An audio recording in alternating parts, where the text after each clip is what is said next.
Donc aujourd'hui on se retrouve pour une nouvelle vidéo et je vais vous parler de l'épisode durant lequel mes Camponotus maculatus ont arrêté de manger.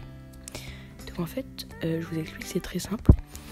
J'étais partie en vacances pendant environ une semaine et demie à peu près, et donc elles n'avaient pas à manger, mais je les avais bien nourries avant, donc normalement tout devait bien se passer.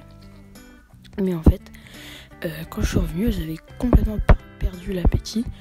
Et donc je sais pas ce qui s'est passé, j'ai continué à les nourrir normalement pendant plusieurs semaines, mais je voyais jamais de grosses physiogastries ou de gros gastres, de trophalaxie, etc. Donc j'ai commencé un peu à m'inquiéter, et donc j'ai discuté avec des gens sur des groupes Instagram, etc.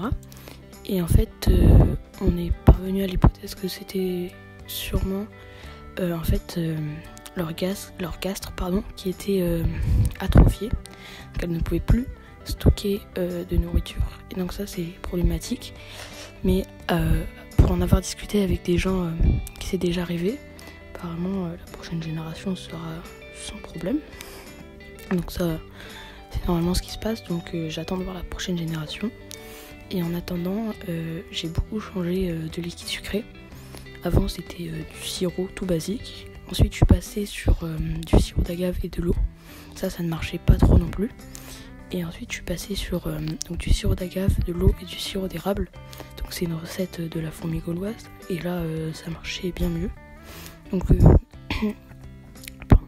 donc j'ai vu, je voyais quelques trophalaxies, de belles physiogastriques quand même. Donc, normalement, le problème est réglé. Et aussi j'ai vu qu'elles étaient restées très friandes des insectes. Donc en fait je pense que c'était vraiment un problème de gastre, et donc il suffisait juste de leur mettre des insectes.